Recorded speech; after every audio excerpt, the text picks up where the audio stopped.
Titre: Le mur de silence. Lorsqu'Alice perdit sa dernière ressource financière, elle se retrouva au bord du gouffre. Orpheline, depuis l'âge de 10 ans, elle avait appris à survivre seule, se battant contre la solitude et les difficultés de la vie. Mais aujourd'hui, son monde vacillait sous le poids des dettes qui la submergeaient. Dans une ultime tentative de sauver ce qu'il restait de son existence, elle prit une décision désespérée: accepter une offre étrange et inattendue. Derrière cette proposition se trouvait Lucas, un homme riche et mystérieux, un inconnu dont la fortune semblait aussi vaste que son besoin d'échapper à une vie qui l'étouffait. Le mariage qu'il lui proposait n'était qu'une façade, une union de convenance pour éviter des scandales familiaux et maintenir une image de respectabilité. Il avait besoin d'une femme pour remplir un rôle, et Alice, avec sa situation désastreuse, n'avait rien à perdre. Au départ, le mariage semblait être une simple transaction. Ils habitaient dans des chambres séparées de leur immense manoir, se croisant rarement et se parlant encore moins. Pourtant, à mesure que les semaines passaient, quelque chose commença à changer. Les murs invisibles qu'ils avaient dressés autour d'eux se fissuraient lentement. Lucas, toujours aussi distant au début, commença à se confier à Alice, lui racontant des fragments de son passé, des blessures qu'il avait soigneusement cachées derrière son masque de richesse.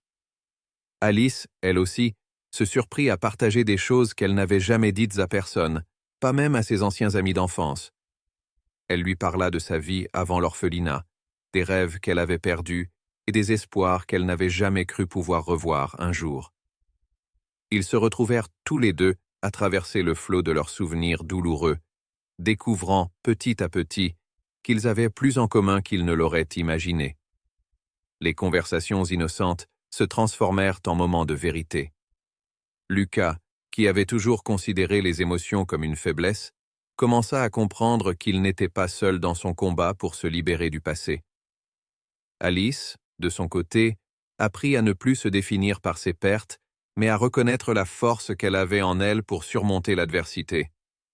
Un jour, alors qu'ils se retrouvaient dans le jardin du manoir, une conversation sincère se transforma en un regard qui en disait plus que des mots. Alice sentit son cœur s'emballer, et Lucas, qui avait passé tant d'années à se cacher derrière son masque de perfection, baissa la garde. « Et si » commença Alice, sa voix hésitante. « Et si ce mariage, ce n'était pas juste un contrat? Et si nous pouvions y trouver quelque chose de réel ?» Lucas la regarda, son regard troublé.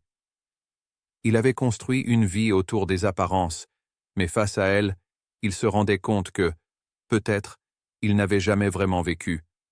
La réponse qu'il chercha ne résidait pas dans la richesse ou la gloire, mais dans la simplicité de ce qu'ils étaient en train de partager. Ils se rapprochèrent, lentement, conscients que leur union n'était pas simplement un mariage de convenance, mais une rencontre de deux âmes brisées, prêtes à se reconstruire ensemble.